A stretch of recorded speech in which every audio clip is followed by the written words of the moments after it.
Alright, let's jump into texturing. And the first thing I do when I start setting up textures is obviously find a reference for the stuff that I'm trying to duplicate. So this is kind of the look that I'm after, this kind of darker. I'm going to go a little bit more desaturated, reddish stonework or brickwork or plaster, whatever it is. I'm not concerned about what it's made of. I'm more concerned about the look and have these kind of patterns in it. And you'll see me using this a lot of these patterns I'm going to use. So I've gathered a bunch of ref. So once I have that, I want to start setting up my base. So this is typically a base that I set up, and it's made up of several different layers. And we'll jump into it, some dirt, some streaks, and for the bottom, weathering. So let's see how we put that together, and this will be the basis of the base of everything I put on. Everything else I put on are photographic details. First thing I do, and all my textures that you see here have been pulled from CG Textures, so anyone can jump onto CG Textures and find the exact same things. Let's take a look. So this is one that I used, and I want to use this as my base because it has kind of the color and the textural feel that I'm after. I'll turn that off for a sec.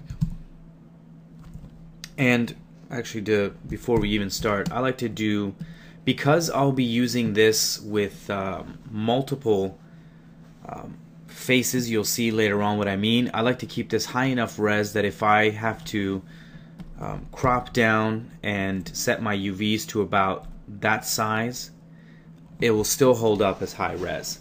So I usually do 3K if I'm doing it that way, and smaller if it's using the entire texture sheet. But because I want to use sections of it, as you'll see later on, I keep it high. So I like the feel of this guy, and the scale is a little off right now, but not to worry. So I usually grab this, and I'm going to do this quick and dirty. And usually texturing, I really don't like texturing at all. I mean, I like the painting of the maps and stuff, but the UVs and just the whole process to me is just not very fun. So I try to whisk through this as fast as possible, and a lot of the times it comes out to be a little dirtier than I like, but you know what, it works. Unless you're doing really close-up assets, then you would take the time to make sure UVs are laid out perfectly, you're painting perfect textures, you're moving and sewing UVs, and there's definitely times where that's necessary, and then I'll do it. And then there's other times like personal work or far away shots, like the one we're working on, where you can get away with stuff like I'm doing right now. That's just a heads up on how I approach these things. So the color obviously is orange. You want to set it to that red. So I'm going to desaturate it a lot. Bring it down. I'm going to jump into color balance. Add a bit more red.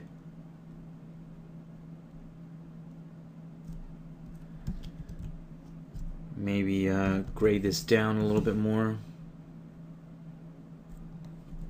And then desaturate it again. Yeah, so we're getting close. I want this to feel old and weathered, so I don't want any bright saturated colors. So this is good. And then what we want to do is add the breakup that you see, like discolorations. And the way I do that is, again, let's get rid of this guy. We'll use that for the bottom. Jumping into things like this, where we can use, or like this. Let's see what this will give us. I'm going to jump into my channels, duplicate my highest contrast to pull a matte from it. I don't know if you guys are aware of how to do this, but I like to pick the highest contrast channel, and for my mattes,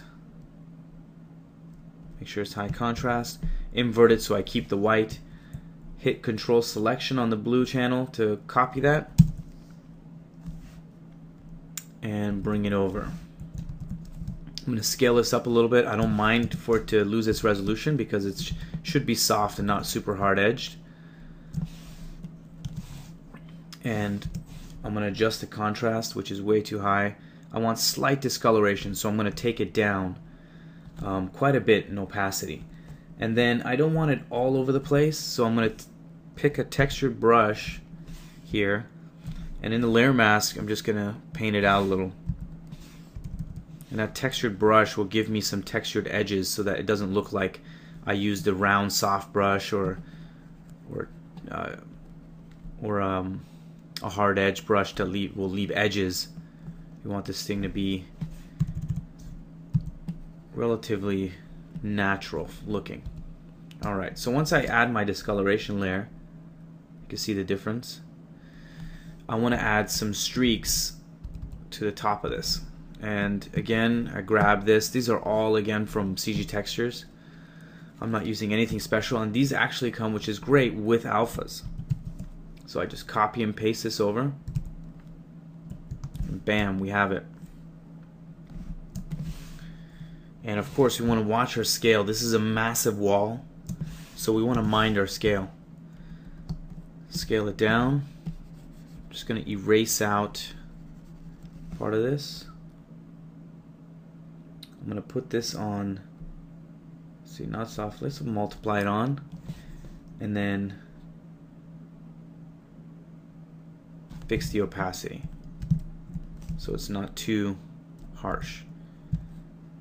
Then I'm just going to duplicate it around.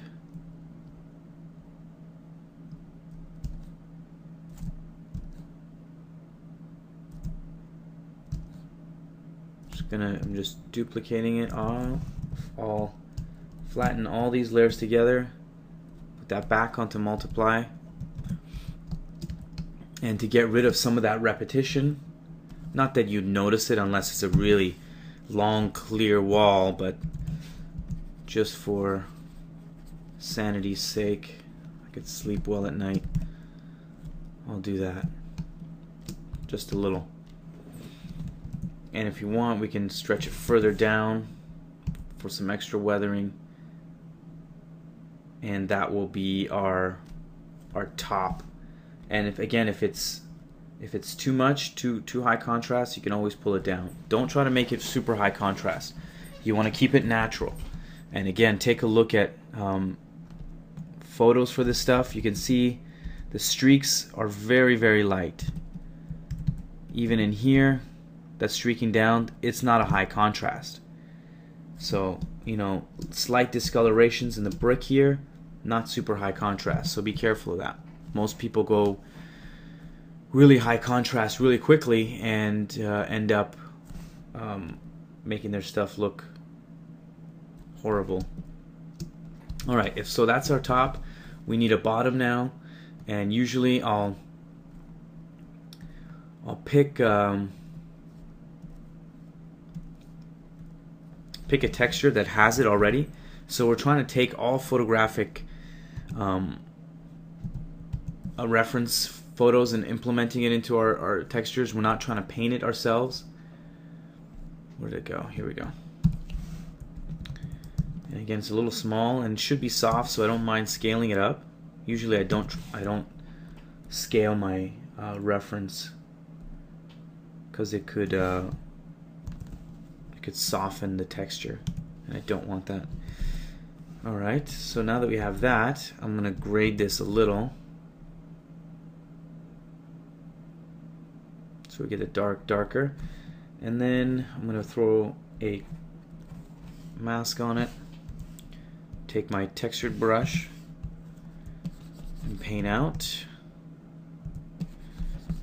These textured brushes are pretty heavy, so that's why you see it lagging, especially at these higher resolutions. I don't have the best machine in the world, but it does the job. There you go, that looks good to me.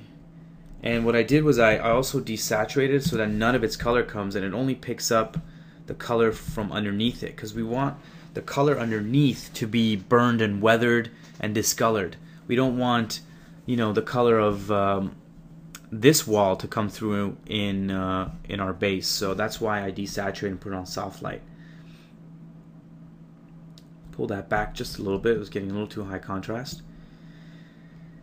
And another thing you could do, like you could play around with having, I'll duplicate this, and let's say I want a mixture of dark and light, so I can paint some of this out, and then I've duplicated it.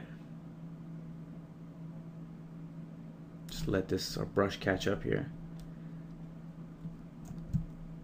and I can put that now on multiply and have that against the lighter on top, and you'd have two different versions of your light discoloration and your dark discoloration.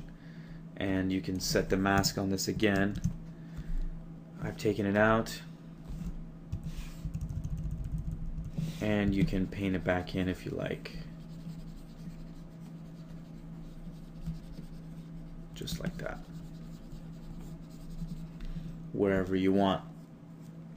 So that essentially is, you know, our base layer, and it's good to keep it separated because I can go back and I can say, okay, it's way too saturated, let me saturate it, or it's feeling a little too bright, so maybe darken it down, and I can adjust it that way, and everything underneath will work. And then maybe you'll see the lights getting a little too light, so the contrast is getting too much. You might want to bring that back down a little bit more.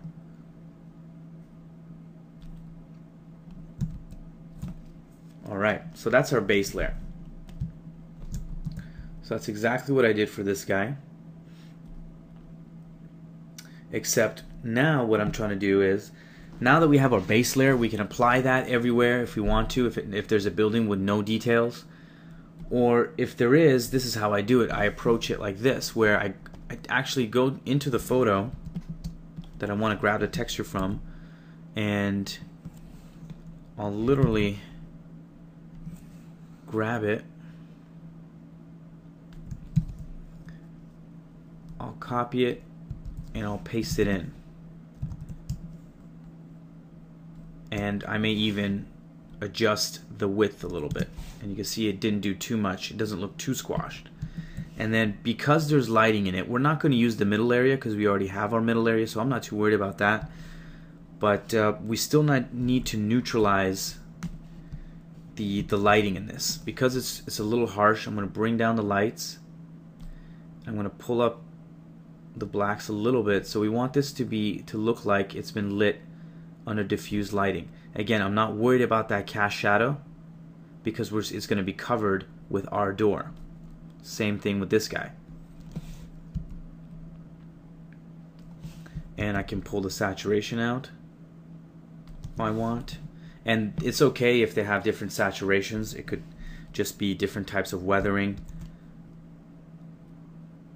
Add a little bit of red to it, and we're good to go on that guy. And this way we can also go in and grab different parts of different images. So I may decide that maybe one of the doors looks like this. So I can grab this, copy and paste it and put it in here. Scale it. Again, try to neutralize that lighting in there as much as possible. It's not going to be perfect, but again, this is a quick and dirty way of doing it. I would take way more care if it was like a really close-up asset. Because this stuff is pretty far away, we're okay to do this. It doesn't need to be perfect. And then we can also customize what we have to change it around a little bit by grabbing different elements of this guy. So let's grab this, bring it back into our PSD, and we can change it around, you know, mix and match to create different textures. And of course you want to bring it back down.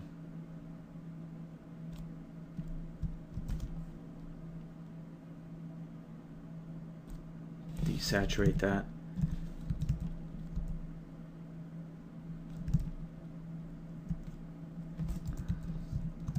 If you need to, you might need to skew it a little bit to get it back into the correct perspective, because there's distortion on that on the camera that's been shot through.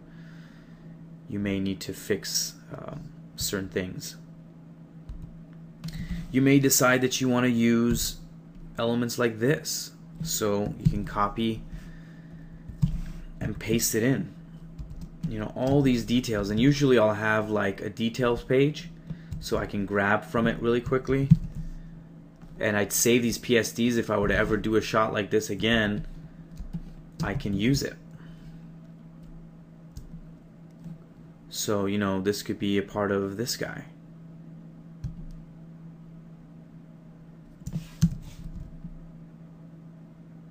We can mix and match and create our own. You color correct that.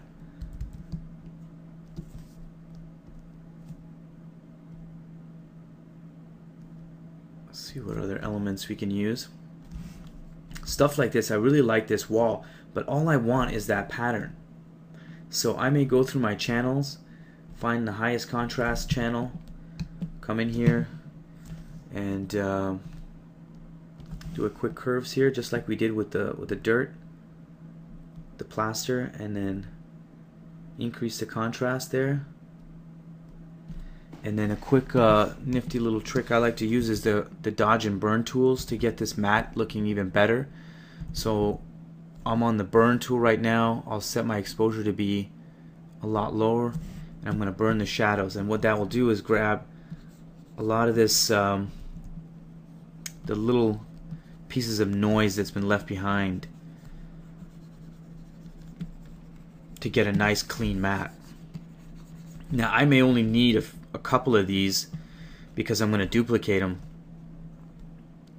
and then I'll jump into my dodge and I'll do the same thing, lower the exposure, midtones are fine, and I'll dodge that white area to make it brighter, to pull a cleaner matte.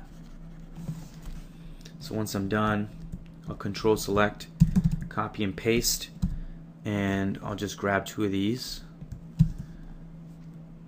bring it over, and you'll see that we have somewhat clean matte. Now if I need to, I'll go in and paint it. So I've sampled that color. I'll go into my line tool and I'll paint my line back in to clean it up.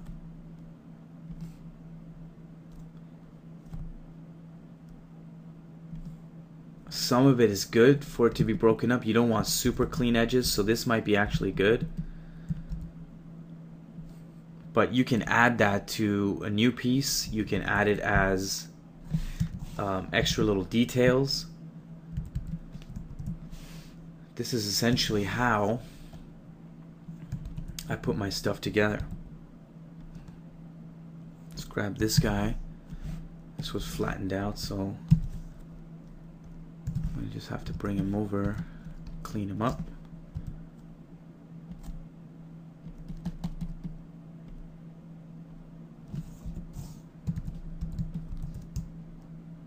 You know, we can do several things with this. You know, we can create our different textures there.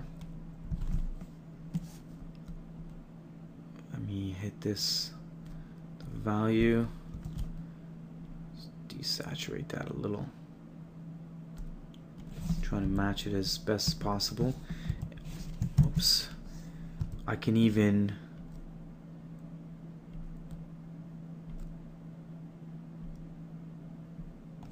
go in there and delete. Actually, sorry, should have minused it. Subtracted. Delete that. And these are all ways that, like, then I'll go into this and I'll clone out the background area. This is all the ways that you can grab existing photographic texture that's going to root your textures in reality and then change them up to get something that you want to create for your own shot.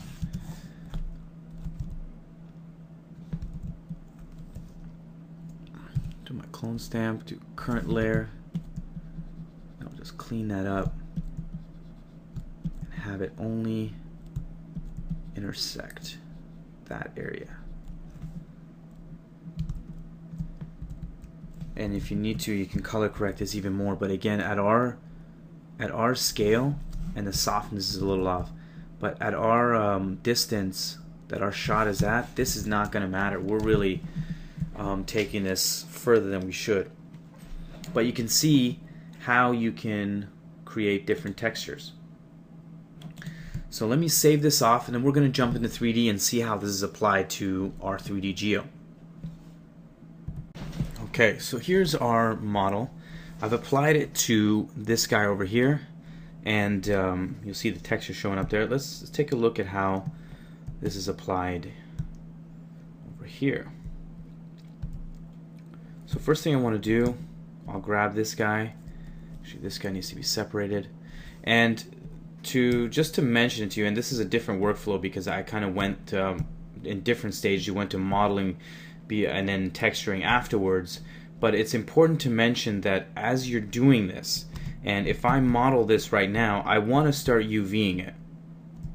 I want to UV it and set it up even with textures. I'll do the texturing, and then with this piece I'll UV and lay the textures in, and then I'll duplicate it around. Because if you see, like if we lay this out and then have to go back and retexture every single one of these, it's going to be a real pain in the ass.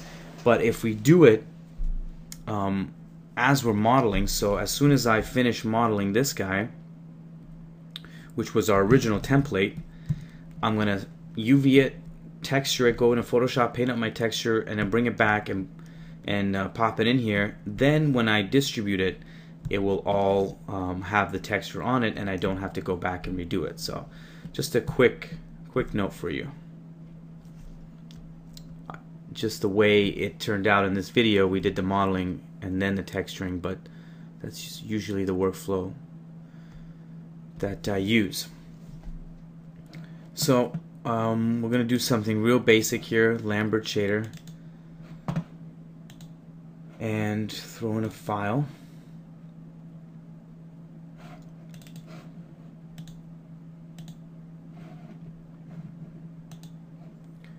I'm going to go to my drive where I saved out the texture that we're using.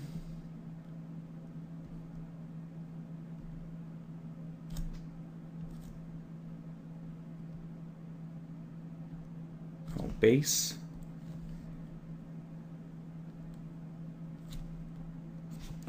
Call this base 02. So we already have one over there. I'm going to assign this material, and you see it's all crazy. So we're going to grab the create UVs. This is again pretty quick and dirty. I'm going to stress that this isn't used for close-up assets. If an asset is close to camera or close enough where you can pick at the details, I would suggest doing a proper UVs where you're moving and you're sewing and you're laying out UVs and then taking the UVs to Photoshop to paint. In this method, I'm showing you guys a quick and dirty way to do for further away shots that don't need to be so perfect, or for your concept work or 3D concept work, or even your personal map paintings if you want. Because again, I don't like UVing at all, so I like to take shortcuts and do it quick and dirty if I can get away with it. So these are the quick and dirty techniques. So we hit a planar map, and the planar map is set to the x-axis, so it shoots in the x right there, you can see. And we're not worried about the stretching on the side because we're going to be stacking them side by side, so we're never going to see that side. So then I'm going to jump into window UV texture editor right here. And this is why I wanted to do it 3K, because what I'm going to do is I'm going to shrink this down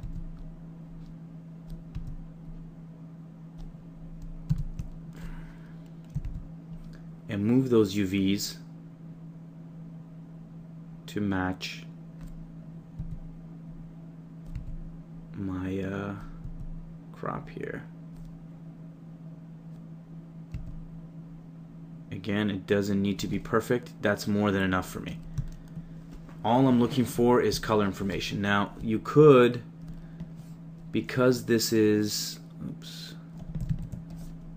because this is a little dirty, what I could do in Photoshop is actually move this up, or see if I can stretch it.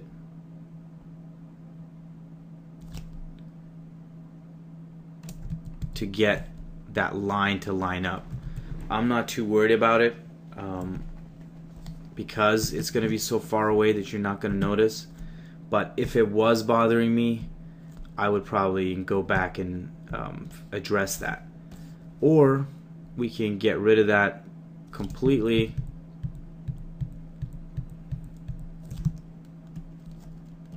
and readjust our texture and our UV so that that's not in the shot.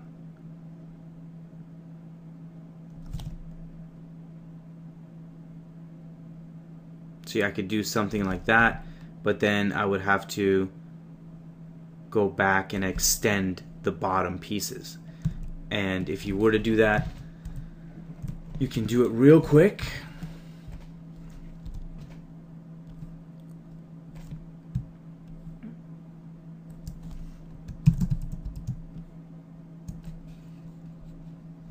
Do a quick design if you like. If you want to double it up, flatten it out, and click Save.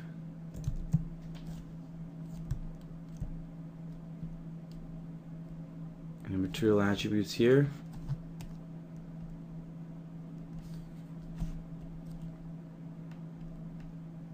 We can reload that and have our texture updated. So that's how you can make quick little tweaks if you need to. Now I did it again pretty quick and dirty. I would go back and actually make it look nice design wise, but I don't mind.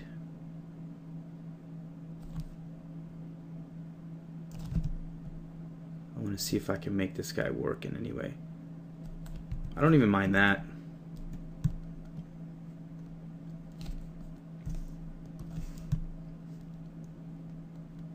But that's really cool. So I like it. It adds some breakup to it. So we can keep it like this. We can fix it later if we want. But alright. Let's drop this in. And this guy is going to have new material, Lambert, call it trim 02 because we already have a trim.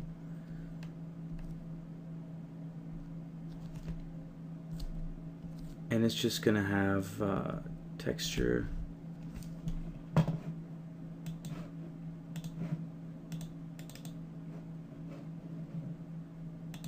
Plaster white dirty, just a dirty white plaster on it, nothing too crazy.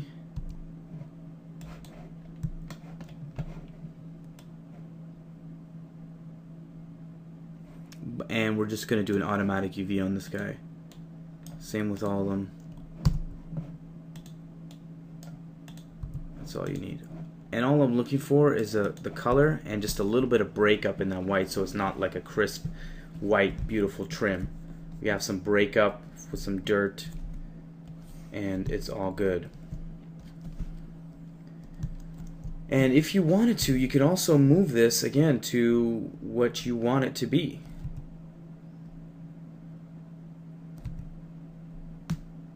So,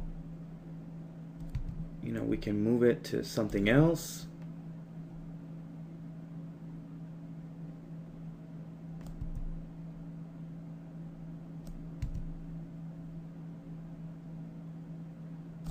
Like that, and we'd extend the top maybe of this guy. Let's do this trim, and we're gonna bring it down quite a bit, like something like that. Let's flatten it out, save it.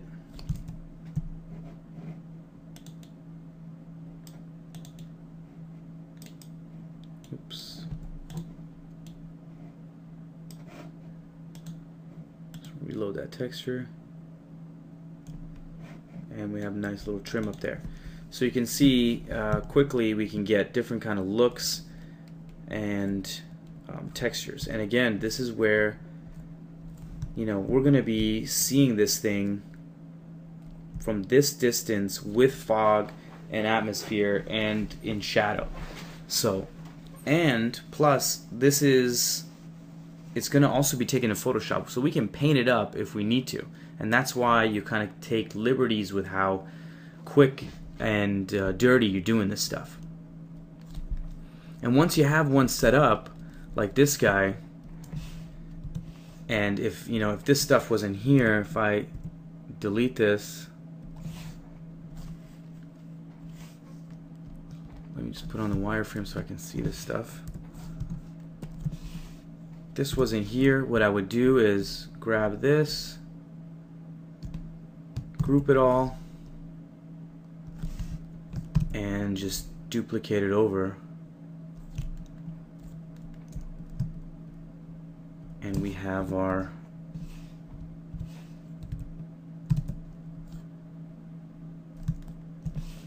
piece here. That's why you see you wouldn't be doing this if you do one and then before you move on to the others.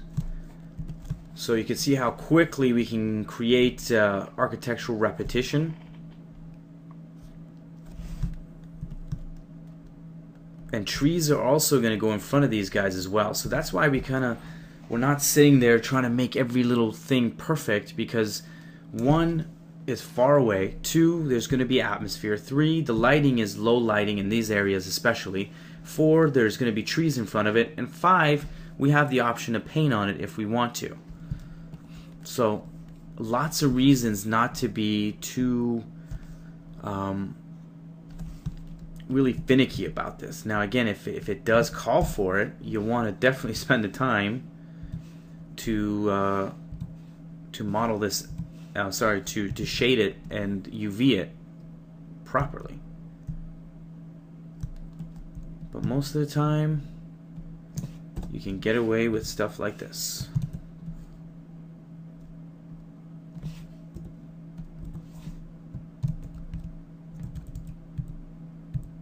Delete the wrong one there.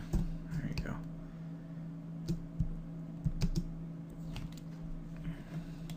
We'll finish this guy up.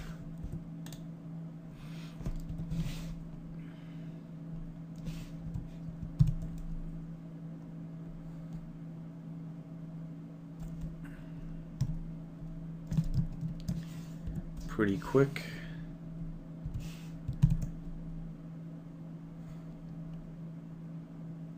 Alright, and these guys are using the same thing. It's that base window. Let's go general editors, UV texture editor, and they're moved around. So you can grab these, and so that they're not all the same exact, they're using the exact same texture but different patterns, you can move this around and get different looks. And each one is going to have, you know, its own UV setup where you can move it around. And this is one way, again, the quick and dirty way. I'm going to show you another way in Max, which is easier using box mapping. Well, not easier, but as easy using box mapping.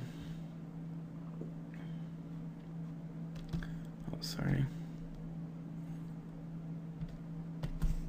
To see how quickly we can get something textured, and to vary it.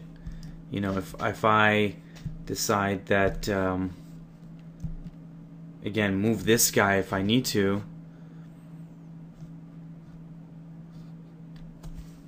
If I had multiple of these things, I can grab it and move it, and now I have a completely different design. So pretty easy to get quick designs out, and then, you know, this whole building could be made up of different kinds of designs. So I can grab this and duplicate it along this building and have a totally different looking building on both sides.